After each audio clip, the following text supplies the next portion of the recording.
नमो तस्स भगवतो अरहतो सम्मा सम्बुद्धस्स। नमो तस्स भगवतो अरहतो सम्मा सम्बुद्धस्स। नमो तस्स भगवतो अरहतो सम्मा सम्बुद्धस्स।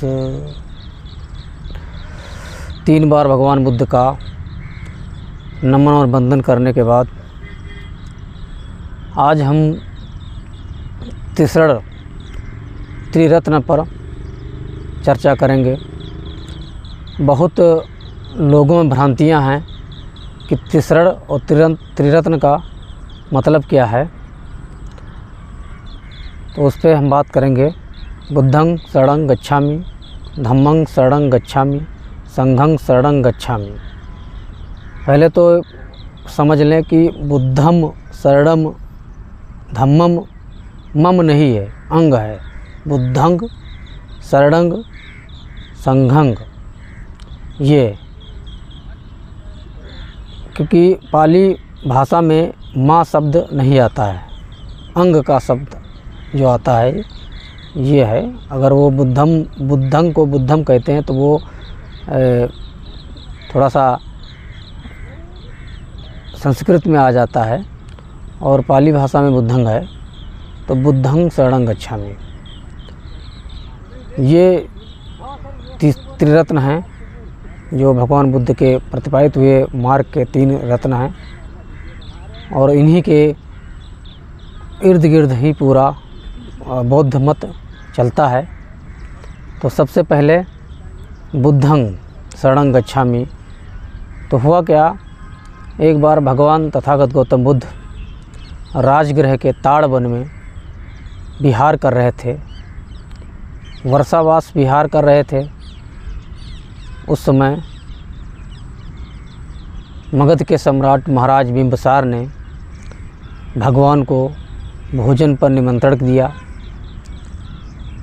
तथागत गौतम बुद्ध अपने 950 शिष्यों के साथ बिंबिसार के महल में गए। महाराज बिंबिसार ने बहुत अच्छी तरीके से पुष्प वर्षा करके, पूरी गलियों में पुष्प बिछा करके उनका आवभगत किया, सत्कार किया, और उनके बिच्छुओं के लिए शामियाने लगवाए ताकि धूप से बच सकें, वर्षा से बच सकें, और बहुत अच्छी व्यवस्था की।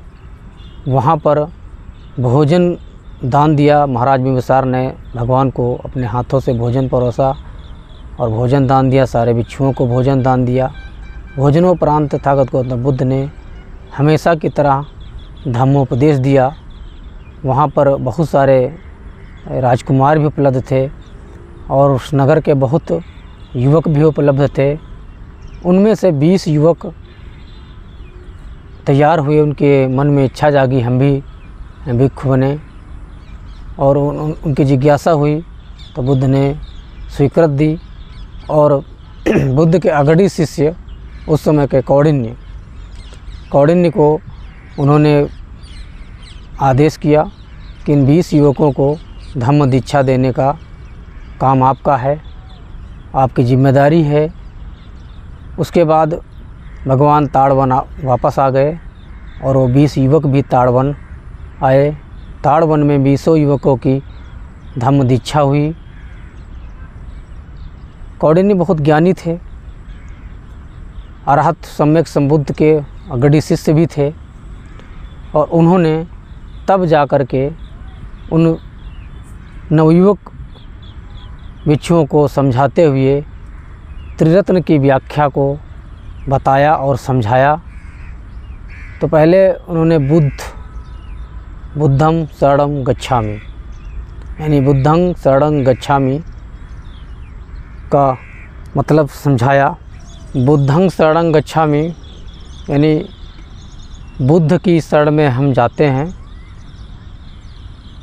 बुद्ध संबोधिप्रात सम्यक संबुद्ध हैं, जो सभी प्रकार की कामनाओं से, काम क्रोध लोभ मोह तृष्णा आदि से घिरत हैं, और उनको किसी प्रकार की कामनाएं, किसी प्रकार की वासनाएं जकड़ नहीं सकती हैं। तो ऐसे हमारे गुरु हैं ये कौंडिन्य कहते हुए उन भिक्षुओं को समझाते हैं और कहते हैं बुद्ध एक प्रकृति है जो हम सबके अंदर भी उपलब्ध है। हम सभी के पास अवसर हैं कि हम बुद्ध बन सकें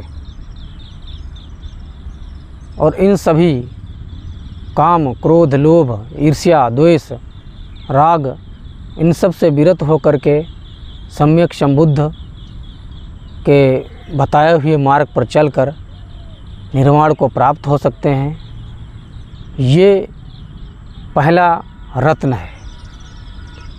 दूसरा कहते हैं कि धम्मं शरणं गच्छामि।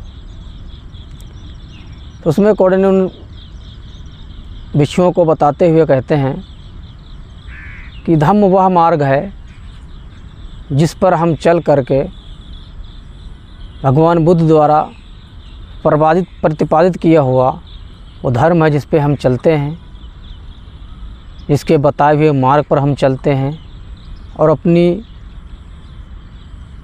अंतर चेतना को जागृत करते हुए ध्यान में रह करके